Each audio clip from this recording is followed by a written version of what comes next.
Neemias capítulo 1, versículo 1 ao 4. Quem está comigo diz amém. Diz o texto: palavras de Neemias, filho de Acalias, no mês de Quisleu, no 20º ano, quando eu estava na cidade de Suzã, veio Hanani, um dos meus irmãos, com alguns homens de Judá. Então lhes perguntei a respeito dos judeus que escaparam e que sobreviveram ao exílio, e a respeito de Jerusalém. E eles me responderam: os restantes, os que sobreviveram ao exílio, se encontram lá na província. Então, estão em grande miséria e humilhação. As muralhas de Jerusalém continuam em ruínas, e os seus portões foram destruídos pelo fogo. Quando ouvi estas palavras, eu me sentei, diga comigo, me sentei, chorei e lamentei. Quando ouvi essas palavras, me sentei, chorei e lamentei. Por alguns dias, fiquei jejuando e orando diante do Deus dos céus. Diga comigo, fiquei jejuando e orando. Agora olhe para mim aqui. Baseado no exemplo de Neemias, eu quero fazer aqui uma abordagem a fim de incentivar você a buscar renovação espiritual. Não diferente de Neemias, a nossa vida é cercada de desafios e muitas vezes nos sentimos desanimados e fracos. Usando aqui uma palavra que é comum de vocês, esmurecidos. As dificuldades tendem a gerar isso em nós. No entanto, a palavra de Deus nos oferece exemplos de como podemos encontrar renovação. Diga renovação. Renovação mesmo em meio às dificuldades. Vamos pensar em algumas coisas que a vida de Neemias nos apresenta e aprender então com esse grande líder do Antigo Testamento e como podemos ser renovados em nossa vida assim como ele foi. No dizer de Charles Spurgeon, o Deus que nos guiou até aqui continuará nos guiando até o final. Então nós não podemos nos perder no meio do processo. Nós não podemos parar no meio do processo. Isaías 58, versículo 11: o Senhor os guiará continuamente, lhes dará água quando tiverem sede, e restaurará suas forças. Vocês serão como um jardim bem regado, como a fonte que não para de jorrar. Então escute isso aqui. Algumas coisas que nos chamam a atenção em relação à situação de Neemias. Algumas coisas que nos fazem pensar em relação à situação de Neemias. Neemias estava confortavelmente num palácio real, cuidando dos seus afazeres, como serviçal do palácio. Ele servia ao rei mais poderoso da época, que era Artaxerxes. Que nome, hein? Aí, ó, é uma opção para você colocar no menino, né? Neemias servia a esse rei, e ele estava lá. Contudo, a destruição da sua cidade o incomodava. Os muros de Jerusalém estavam derrubados. Essa era uma lembrança vergonhosa de que aquela destruição era parte da punição de Deus ao seu povo, por causa dos seus pecados. Tem gente achando, irmãos, que Deus é um otário, que não olha e não pune os pecados daqueles que se entregam a uma vida pecaminosa e não querem largar. Deus estava punindo o seu povo, aqueles a quem ele havia chamado de a menina dos seus olhos, aqueles a quem ele havia chamado de nação santa, mas se enveredou no caminho da idolatria. E Deus estava agora punindo o seu povo pelas mãos de Nabucodonosor. Deus estava tratando o seu povo, e os muros da cidade foi totalmente destruído, o povo levado cativo. E agora, quando Neemias ouviu isso, o texto no versículo de número 4 diz: quando ouvi estas palavras, me sentei, chorei e lamentei por alguns dias. Eu fiquei jejuando e orando diante do Deus dos céus. Qual é a sua reação? Olhe para mim aqui, ó. Qual que é a sua reação diante daquilo que não está certo, diante daquilo que não está dando certo, diante daquilo que está ruim da sua vida? Qual que é a sua reação? Qual que é a sua postura? Assim como Neemias se viu diante dos muros de Jerusalém em ruínas, enfrentamos também nossas próprias muralhas de dificuldades. Enfrentamos situações difíceis. Podemos nos sentir cercados por problemas que parecem insuportáveis, e nossa fé pode até enfraquecer. Quantas pessoas que eu já não liguei, já não visitei, já mandei mensagem dizendo: fulano, você está sumido da igreja, o que foi? Pastor, está tão desanimado, estou tão enfraquecido. Nós enfrentamos situações que às vezes geram para nós uma certa dificuldade, uma certa fraqueza. Agora é o seguinte: se você se prostrar no seu canto, você vai morrer. Quando vai chegando a certa hora do dia, a hora de você almoçar, o seu corpo começa a pedir comida, você começa a enfraquecer, dependendo do trabalho que você tiver envolvido, você vai sentindo fraco. O que você precisa fazer? Se alimentar. Você não vai para o canto chorar, você corre para o alimento, coloca um bom prato de comida, se alimenta, se fortalece. A nossa vida espiritual também precisa ser assim.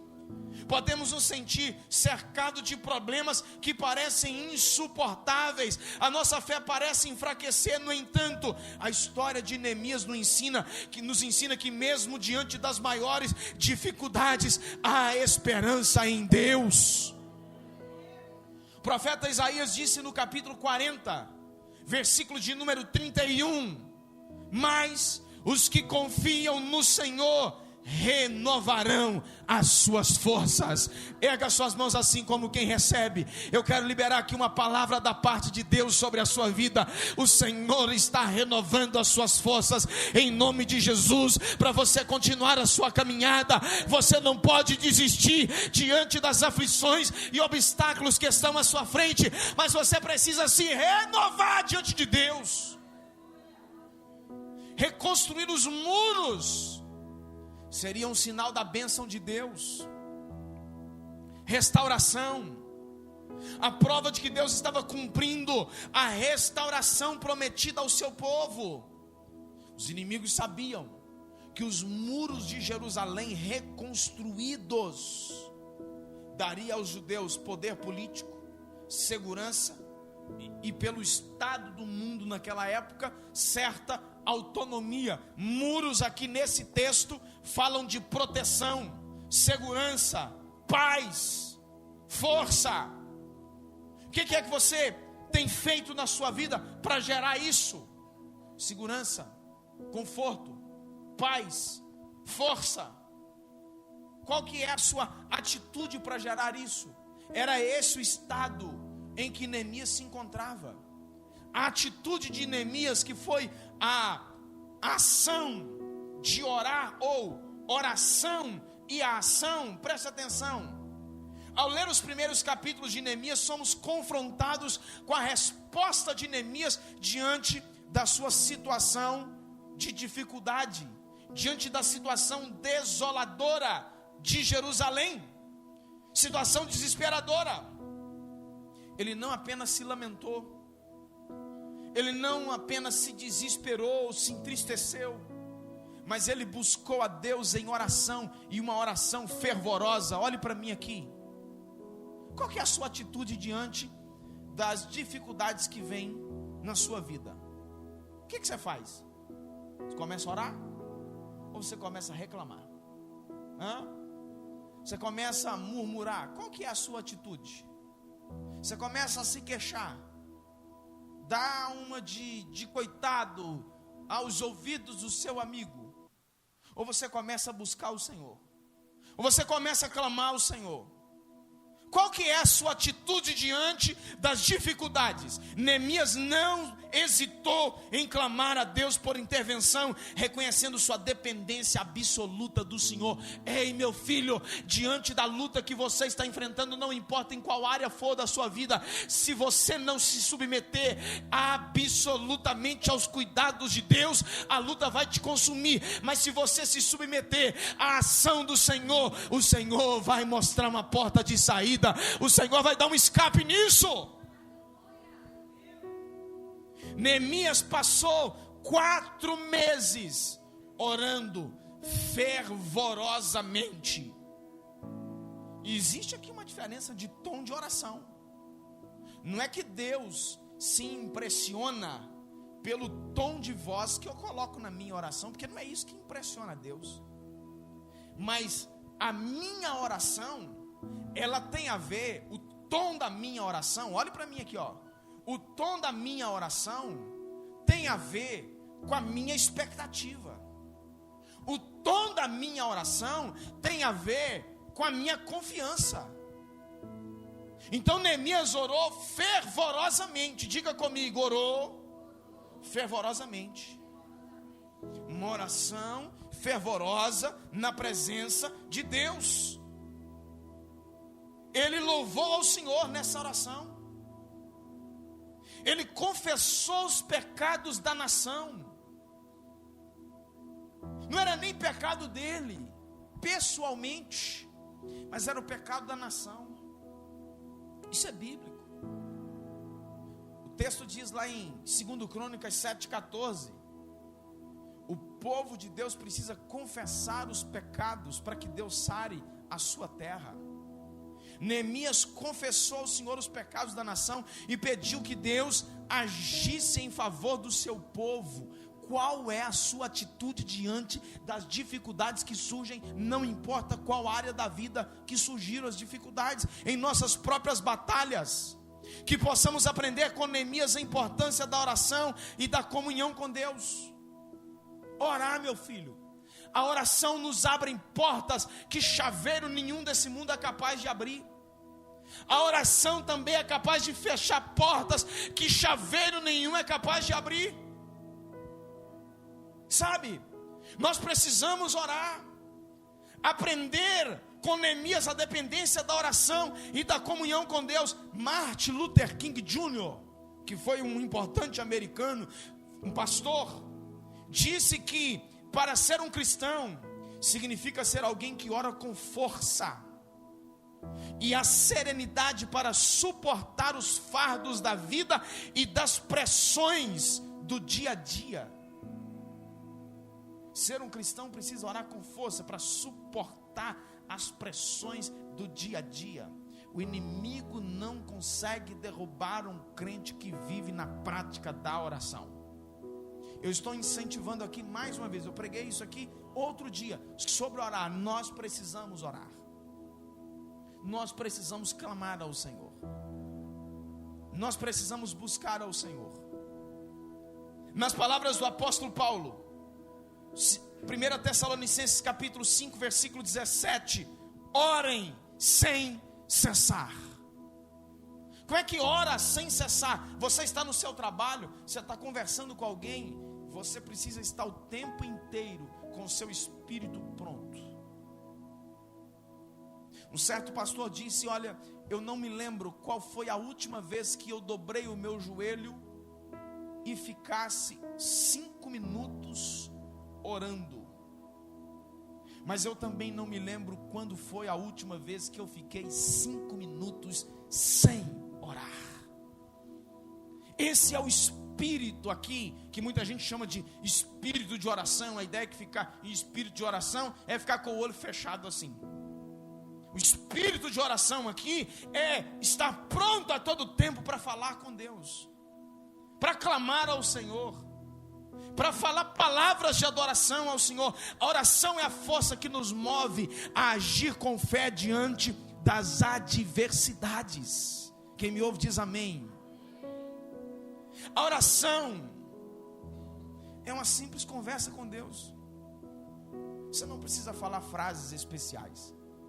Tem gente que, se eu passar esse microfone agora para ele aqui, ou para não dar desculpa aqui que seja o microfone, se eu disser agora, fique de pé e faça uma oração aqui por nós, é mais fácil a pessoa infartar.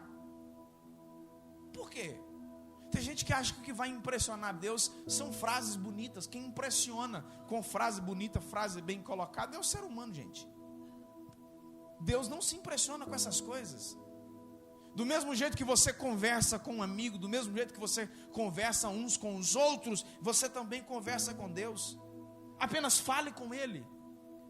Deixa de bobagem, de querer achar que são palavras bonitas, um negócio bem feito, uma oratória bonita que impressiona a Deus. Aliás, a pessoa pode apresentar uma oratória muito bonita para o Senhor, com frases muito bem colocadas, mas o coração dela está muito longe disso. Jesus falou isso naqueles dias para os fariseus: olha, vocês com boca falam, vocês com a boca me adoram, mas o coração está longe.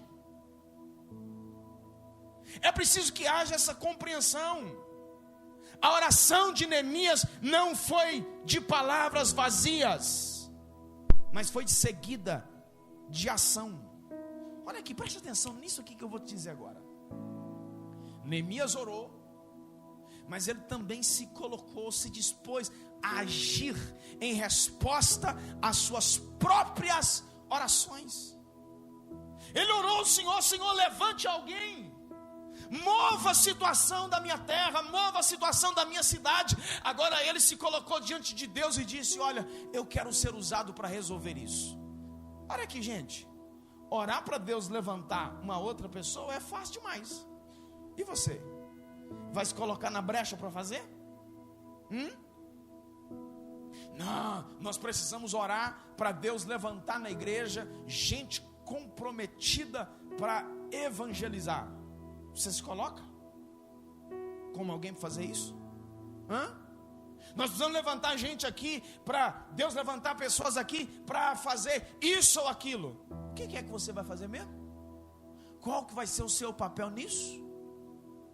Porque orar para Deus levantar outra pessoa, para Deus levantar gente, para Deus levantar pessoas para fazer, é o nosso dever, mas também é dever de se colocar na brecha para fazer aquilo que nós estamos clamando. Entende isso? Neemias orou ao Senhor e disse: olha, eu quero fazer parte disso. Ele mesmo se colocou, se dispôs, como resposta das suas próprias orações. Ele se lançou na obra de reconstruir os muros de Jerusalém, confiando na provisão e no poder de Deus para enfrentar aquele grande desafio. Escute isso aqui. Há algumas coisas que Deus planejou fazer, que Deus preparou para que aconteçam, e que Ele deseja executar, mas não fará até que você esteja posicionado para receber aquilo que Ele tenciona a dar. Há algumas coisas na provisão de Deus que não são liberadas até que você esteja na posição espiritual apropriada, relacional e emocionalmente preparado. Talvez você esteja, até admitindo que algumas coisas precisam melhorar, você não sabe o que é, mas você sente que há algo a mais. Tem uma ideia no seu interior de que as coisas não estão plenamente como deveriam estar. Tem um desconforto, uma frustração que faz você dizer: por que eu não consigo crescer ou progredir nessa área? A necessidade está ali, insistente, resistente, persistente em sua dor e sofrimento. O problema está lá. No entanto, a bênção só será concedida à necessidade até que o coração do homem, a bênção não será concedida até que o coração do homem esteja disposto, preparado. Você precisa se preparar para receber. E quando é que o seu coração vai estar preparado para receber? Quando nós estivermos de acordo com as leis e os princípios de Deus. É tempo de orar e agir, se alinhando aos princípios de Deus para a sua vida. Meu filho, o texto de Hebreus diz que muita gente morreu sem alcançar a promessa. Se você fazer uma leitura aqui do contexto, talvez vai dar um pouquinho diferente aqui do que eu estou dizendo, mas eu ouso dizer aqui que tem muita gente que vai morrer sem alcançar a promessa porque não se alinha ao propósito. Deus só vai fazer na sua vida quando você estiver alinhado com a vontade dele, meu filho. Neemias se pôs a orar e ele se pôs a agir. Ele saiu do seu lugar, ele se moveu. Não pense que Deus vai fazer uma mágica. Eu já disse isso aqui em outra ocasião. É mais fácil culpar Deus, culpar o diabo, do que resolver um comportamento errado nosso. Tem muita coisa na nossa vida que não dá certo por causa de um comportamento equivocado. Tem muita coisa na nossa vida que não fluiu. Não é porque Deus não quer, não é porque o diabo não deixa. Tem muita coisa na nossa vida que não deu certo ainda porque o nosso comportamento está desalinhado com o propósito de Deus. Quem pode dizer amém? Eu sei que essas coisas é difícil você dizer amém, mas é isso, meu filho. Pastor, a carapuça civil é seu número. O que é que está ruim? Se alinha ao propósito. Terceira coisa, Neemias confiou em Deus em meio às adversidades. A jornada de Neemias não foi fácil. Enfrentou oposições e críticas e até mesmo ameaça dos inimigos. Está pensando o que, meu filho? Tem uma parte do texto de Neemias que diz que numa mão ele segurava a espada e na outra a colher de pedreiro. Porque senão os inimigos se engoliam. Tem hora que o inimigo fica furioso, a oposição fica furiosa. No entanto, em meio a tantas provações, Neemias permaneceu firme em sua fé no Senhor. Ele não permitiu que as dificuldades o desviassem do seu propósito. Tem muita gente dizendo assim: eu saí da igreja porque a luta apertou demais, a situação ficou muito difícil. Não permita que a dificuldade te tire do propósito. Pelo contrário, a dificuldade tende a fazer com que você melhore, a fazer com que você enxergue com mais clareza. Em vez de fugir do propósito, Neemias confiou na fidelidade e na promessa de Deus de estar com ele em todas as circunstâncias. Que estejamos certos, não existe pânico no céu. Deus tem tudo sob controle. O céu não entra em crise, gente. O mundo pode estar em crise, o mundo está atônito, com tanta dificuldade, várias guerras acontecendo ao mesmo tempo. Se fala em crise política, se fala em crise econômica, mas o céu não está em crise. Deus continua no controle de todas as coisas. Ele continua sentado no mais alto e sublime trono. Deus não entra em pânico. Isaías 41:10: não tema, porque eu sou com você. Não fique com medo, porque eu sou seu Deus. Eu lhe dou força, sim, eu te ajudo. Sim, eu te seguro com a mão direita da minha justiça, diz o Senhor. Nós também enfrentamos oposição e desafios em nossa jornada espiritual. Sempre a gente vai ter gente que, por inveja, frustração, instrumento do maligno para nos perseguir. Podemos nos sentir tentados a desistir quando as coisas ficam difíceis. No entanto, uma palavra de Deus para nós aqui, como Neemias, nós somos confrontados aqui, chamados a confiar na soberania de Deus e a permanecer firmes. Permanecer firmes no propósito, independente das circunstâncias que estão à nossa volta. Isso aqui tem a ver com o fruto do Espírito.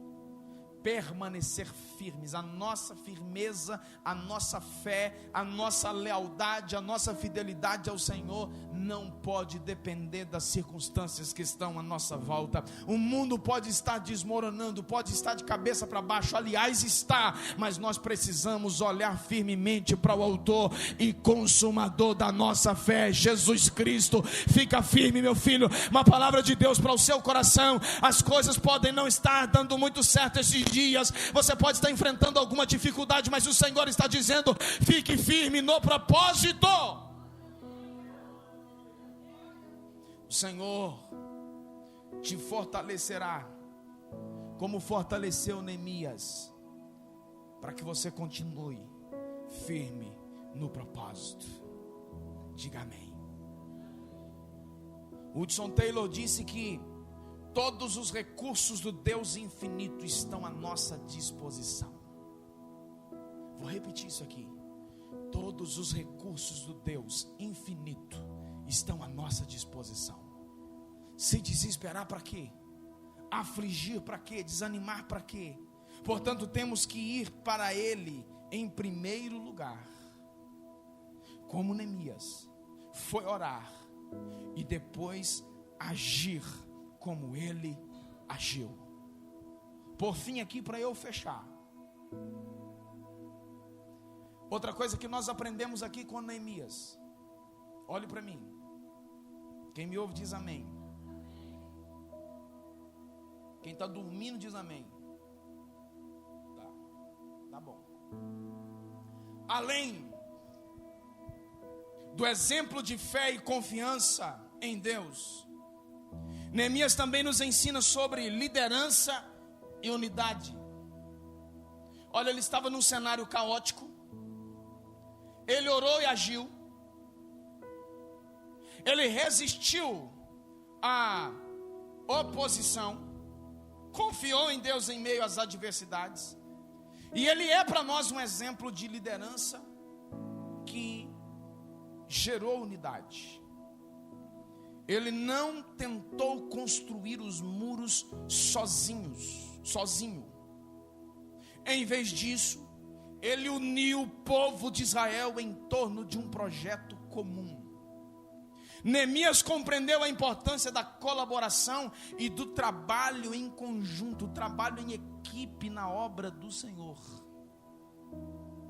John Maxwell, que é um autor de muitos livros que eu recomendo você lê-lo, disse que o líder verdadeiro é aquele que sabe o caminho, segue o caminho e mostra o caminho. Por que Jesus tinha muitos problemas com os fariseus? Ou melhor, os fariseus tinham muitos problemas com Jesus. Ele sabia o caminho, mostrava o caminho, mas não andava no caminho. Isso é complicado. Isso aqui é a mesma coisa de você ir no médico, e o médico, eu já ouvi casos assim, do médico falar com o paciente assim: olha, não fume, mas ele fuma. Faça exercício, mas ele não faz. O médico fala com alguém, pare de beber, mas ele bebe. É a mesma coisa de você virar para alguém e falar assim, você precisa de Jesus, mas você não quer nada com Jesus. Então, o líder é aquele, verdadeiro líder é aquele que sabe o caminho, segue o caminho e mostra o caminho. De fato, eu tenho dito isso aqui sempre: ninguém faz nada grande sozinho. Se está fazendo sozinho é porque não é grande. Olha a fala de Paulo aos Coríntios, capítulo 1, versículo 10, primeira carta, 1 aos Coríntios 1 e 10. Irmãos, pelo nome do nosso Senhor Jesus Cristo, peço-lhes que todos estejam de acordo naquilo que falam, e que não haja divisões entre vocês. Pelo contrário, que vocês sejam unidos no mesmo modo de pensar e no mesmo propósito. Todos nós temos opinião diferente em alguma coisa. Naquilo que não é essencial, não tem problema a gente divergir. Mas naquilo que é essencial, a gente precisa estar unido. E como é que a gente vai estar unido? O propósito vai nos fazer unir. Eu preciso fechar minha boca quando eu discordo de alguma coisa em favor do propósito. Se eu abrir a boca, eu vou prejudicar o propósito, então eu fecho a boca. Entende isso? O propósito precisa falar mais alto. Assim como Neemias uniu os israelitas, nós também somos chamados a buscar a unidade em nossas famílias e comunidades de fé. Irmãos, não tem um negócio pior para uma família do que a desunião. Uma coisa horrorosa. Família desunida só reúne em dia de velório. E ainda assim, geralmente dá alguma briga. Principalmente quando tem bens a dividir. Não tem uma coisa pior para uma igreja do que uma igreja desunida. Eu fico assim, maravilhado. Esses dias eu falei com alguém aqui na porta. Termina o culto, fica uma galera aqui na porta batendo papo. Isso é fantástico. Ninguém falando mal de ninguém, ninguém criticando ninguém, todo mundo aqui na boa, brincando, coisas saudáveis. Isso demonstra a nossa unidade. Isso demonstra a nossa união. Sabe, irmão, vou falar uma coisa aqui, apesar de um culto semanal ter menos gente. Tem gente que acaba, apesar que aqui na igreja não existe isso. Pelo menos eu não vejo assim. Não existe aqui panela. Tem gente que costuma dizer assim, lá na igreja tem uma panelinha, aqui na igreja não tem panela. Mas se por um acaso alguém aqui enxergar que existe uma panela, eu vou te dizer uma coisa, a panela está destampada. Não tem tampa. Entendeu? Não, meu filho, vou explicar para você. Vem para a panela também. Vem para dentro da panela. Não fique olhando de longe. Não fique como semente de caju, olhando como se você não fizesse parte. Uma igreja unida, ela avança. O texto diz em Atos que a igreja primitiva, ela havia unidade nela, e é por isso que ela avançou, enfrentando até mesmo a fúria do Império Romano. Quando nos unimos em torno do propósito, conseguimos realizar grandes coisas no nome do Senhor Jesus. Jesus disse: um reino dividido acaba em ruínas. Mateus 12, 25. Uma cidade ou uma casa dividida contra si mesma não pode permanecer. Eu citei aqui na Nova Bíblia Viva, uma casa dividida, todo reino dividido contra si mesmo ficará deserto. Toda cidade ou casa dividida contra si mesma não subsistirá. Neemias gerou unidade entre aqueles que queriam trabalhar. Quando Neemias liderava a obra de reconstrução dos muros, olha o que aconteceu. Neemias 4, 3 e 4, vou citar na nova versão transformadora. Tobias, o amonita, estava ao seu lado e comentou. Escute aqui. Basta uma raposa subir lá, e esse muro de pedra desaba. Então orei: ouve-nos, Deus, pois estamos sendo ridicularizados.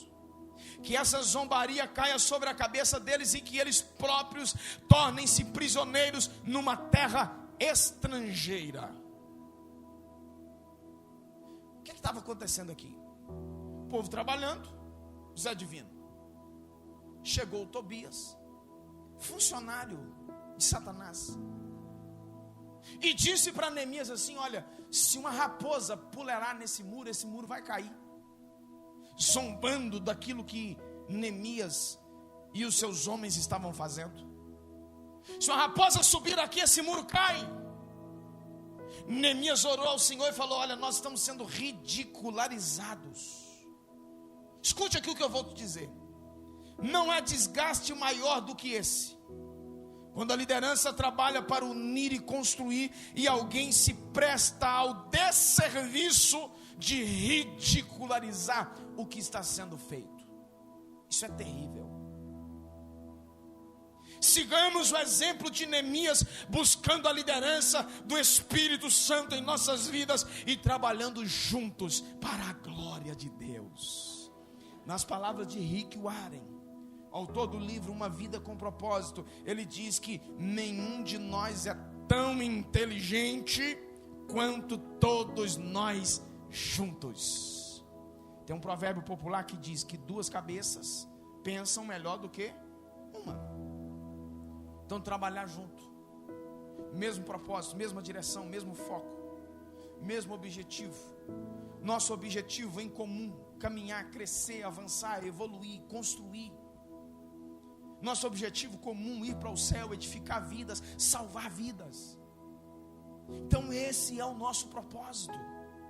A história de Neemias é mais do que um relato histórico, é uma fonte de inspiração e encorajamento para todos nós.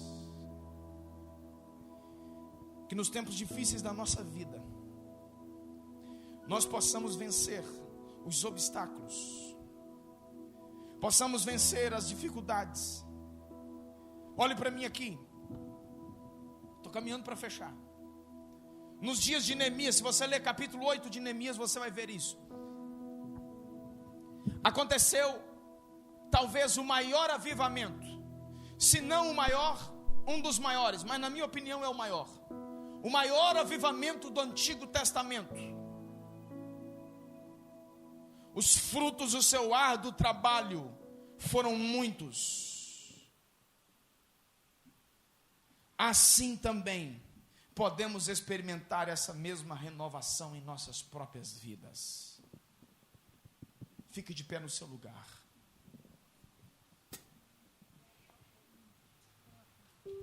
Estenda suas mãos assim como quem recebe.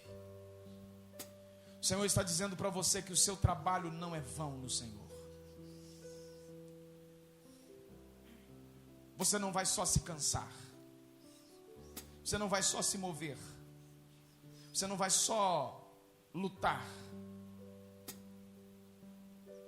O seu trabalho vai produzir frutos. Duas irmãs entenderam, eu vou repetir. O seu trabalho vai produzir frutos. Que possamos seguir o seu exemplo e nos tornarmos instrumentos de renovação espiritual em nossa casa e em nossa igreja. Que o fogo de Deus esteja aceso em nossas vidas. Que Deus nos fortaleça e nos capacite para vivermos com fé e coragem em todos os momentos. Que a nossa vida seja aquecida pelo fogo de Deus. Fogo de Deus, fogo de Deus. Fogo de Deus. Que o nosso coração saia daqui nessa noite ardendo. Que o nosso coração saia daqui queimando. Queimando pela presença de Deus. Queimando em cumprir os propósitos de Deus. queimando em buscar a presença de Deus, queimando em fazer acontecer, consertar aquilo que está atrapalhado à nossa volta. Charles Stanley disse que quando nos voltamos para Deus, Ele promete nos ajudar a encontrar o caminho de volta para Ele. Volte-se para o Senhor. Volte-se. Deposite a sua confiança em Deus. Confie nos recursos que nós temos à disposição nesse tempo, que são muitos. Mas, antes, volte-se para o Senhor. Confie em Deus. Confie na provisão dEle. Confie no livramento dEle. Porque afinal, se o meu povo, que se chama pelo meu nome, se humilhar, orar, me buscar, se converter dos seus maus caminhos, eu ouvirei dos céus, perdoarei os seus pecados e sararei a sua terra. Oh, aleluia, aleluia, aleluia, aleluia, aleluia, aleluia, aleluia. Saia do cantinho da lamentação, do cantinho da murmuração, do reclame, e vá para o lugar secreto da busca ao Senhor. Vai para o lugar da oração. Vai para o lugar onde você encontra o Senhor. Jesus disse: olha, quer falar com o Pai? Entre para dentro do seu quarto, feche a porta, ore, clame, busque, e o Pai, que vê tudo em secreto, vai te contemplar. Oh, aleluia, aleluia, aleluia, aleluia.